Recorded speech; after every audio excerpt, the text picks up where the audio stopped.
इस 14 साल की बच्ची का बाप ही इसका रेप करता था। ये कहानी है औरैया की रहने वाली राखी की, जो कि बस एक 14 साल की बच्ची है। बचपन से ही राखी के पेरेंट्स के बीच में काफी झगड़ा रहता था और इसी वजह से उसके पेरेंट्स सेपरेट हो गए और उसकी मदर उसे लेके दिल्ली आ गई। करीबन 1 साल पहले उसकी मदर की डेथ हो गई और क्योंकि दिल्ली में उसका ख्याल रखने वाला कोई नहीं था, इसलिए उसके फादर उसे लेके वापस गाँव चले गए। वो छोटी सी बच्ची अभी अपनी माँ के दुख से उभरी भी नहीं थी कि उसके परिवार वालों ने उसके साथ दरिंदगी करना शुरू कर दिया। उसका चाचा उसे काम के बहाने से खेतों में ले जाता था और वहाँ उसका रेप करता था। रात में उसी का बाप उसे कमरे में ले जाकर बंद कर देता था और उसके शरीर को बांध देता था और उसके बाद उसका रेप करता था। और यही नहीं, राखी के जो दादा थे वो भी उसके साथ ये सब करते थे। वो तीनों एक साथ मिलकर इस 14 साल की बच्ची को नोच रहे थे। गाँव में किसी को भनक तक नहीं थी कि इस घर के अंदर ये 3 आदमी मिलकर इतना घिनौना काम कर रहे हैं। लगातार रेप करने की वजह से राखी की जो बॉडी थी वो बहुत ज्यादा कमजोर हो चुकी थी, जिसकी वजह से उसने पड़ोस में रहने वाली अपनी चाची को अपने बारे में सब कुछ बताया, लेकिन उसकी चाची उस वक्त उसकी कोई हेल्प नहीं कर पाई। वहीं दूसरी तरफ राखी के पापा, चाचा और दादा उसे मारने का प्लान बना रहे थे।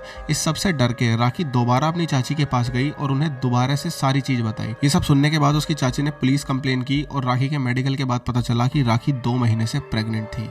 हाँ, 14 साल की वो बच्ची 2 महीने से प्रेग्नेंट थी और उसके पेट में उसी के बाप का, चाचा का और दादा का बच्चा पल रहा था।